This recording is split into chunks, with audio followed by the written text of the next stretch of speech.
Bom, pessoal, vamos lá a mais uma questão do Enem de 2015. Essa questão foi a questão número 75 da prova azul. Nós tivemos uma série de comentários, muito se discutiu a respeito dela, pois ela falava de um fenômeno chamado Fata Morgana, tá? Que a maior parte dos livros de física não trazem esse fenômeno e trazem a miragem, que é uma situação mais normal dentro do nosso dia a dia aqui, para a nossa condição climática, para a gente que mora aqui no Brasil.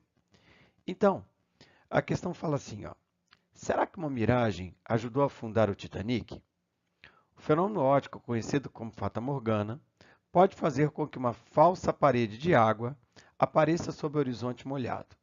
Olha só, essa frase que está aqui até agora, do ponto de vista físico, ela traz pouca informação.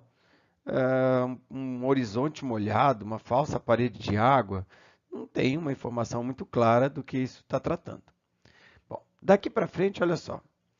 Quando as condições são favoráveis, então, ó, daqui, quando as condições são favoráveis, a luz refletida pela água fria, então repara, ó, aqui começa a ficar importante. A luz refletida pela água fria pode ser desviada por uma camada incomum de ar quente acima, chegando até o observador, vinda de muitos ângulos diferentes. Do ponto de vista físico, essa frase aqui praticamente é o que está dizendo alguma coisa. O resto é adereço, tá? Então ele fala assim: de acordo com os estudos pesquisadores da Universidade de San Diego, uma fata morgana pode ter obscurecido os icebergs da visão da tripulação que estava a bordo do Titanic. Dessa forma, a certa distância, o horizonte verdadeiro fica coberto por uma névoa escurecida, que se parece muito com água calma no escuro. Então, está aí a informação. O fenômeno óptico que, segundo os pesquisadores, provoca a fata morgana é ressonância, refração, difração, reflexão e difusão.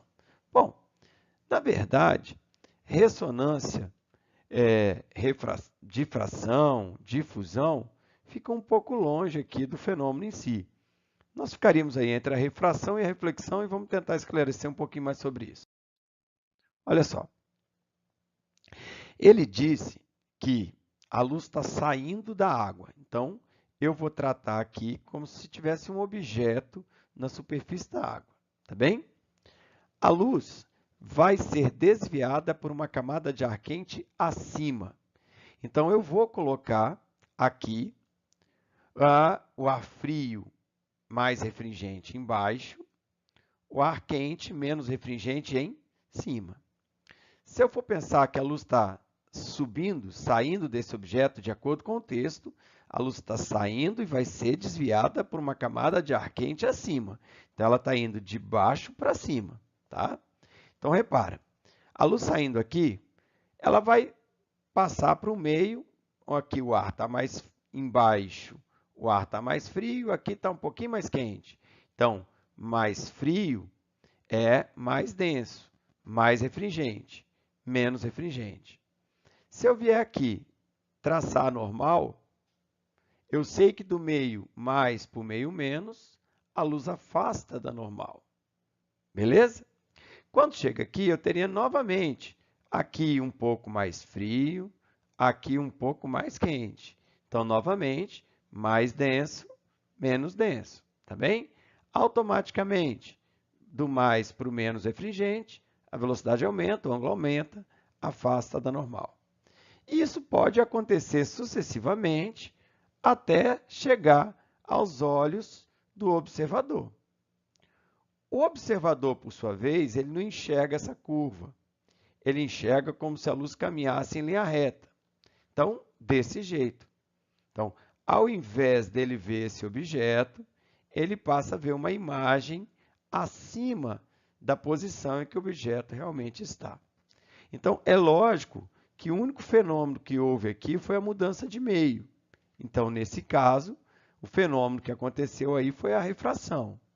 E que, por sinal, era essa a resposta que o Enem gostaria que fosse dada. Tá bem? Repara que, em termos práticos, a gente tem aqui uma foto em que ilustra a situação. Então, o objeto eu não vejo, eu vejo uma imagem acima. Então, dá uma ideia meio estranha, porque fica meio que flutuando, parece um horizonte molhado. Você não consegue saber muito bem aqui onde é água, onde é céu, onde é horizonte. As coisas se embolam aqui no fundo, tá bem? Bom, agora o problema é que não existe só essa hipótese. Nós vamos começar com outro desenho igualzinho, objeto aqui embaixo, o ar frio mais refringente embaixo, o ar quente menos refringente em cima, e novamente a luz saindo do objeto, igual a gente fez aqui, ó, saindo do objeto. É lógico, saindo, eu vou passar do meio mais refringente para o meio menos refringente. Eu teria que traçar normal, tá? E eu sei que do meio mais para o meio menos, velocidade aumenta, o ângulo aumenta, afasta da normal. Aí aqui de novo, seria novamente mais e menos, então afastaria novamente da normal. O problema é que quando vai chegando aqui em cima, novamente mais e menos, se eu traçar normal aqui, eu percebo que esse ângulo de incidência está muito grande. Esse ângulo de incidência, em algumas condições, pode ultrapassar aquilo que a gente chama de ângulo limite. Se esse I for maior do que o limite, eu não vou ter refração, eu vou ter o que a gente chama de reflexão total. E o que acontece? O observador, nesse caso, ele não vai ver a curva, ele vai ver como se a luz caminhasse em linha reta, deixa de ver o objeto aqui embaixo e passa a ver a imagem aqui em cima. O detalhe é que essa imagem aqui, ela é de cabeça para baixo. Como você pode ver aqui nessa foto, aqui tem um navio e por cima do navio tem uma imagem dele de cabeça para baixo. Tá bem?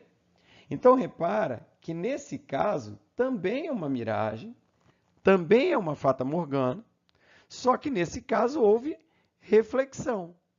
E o enunciado não deixa claro se o observador estaria recebendo uma luz que foi apenas refratada ou uma luz que foi refratada e refletida.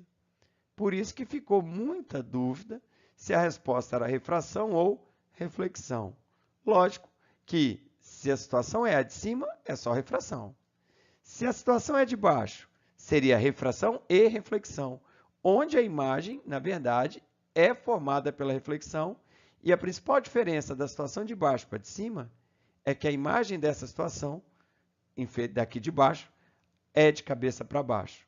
Daí, a banca do Enem marcou refração como resposta correta, mas, a princípio, reflexão também seria possível.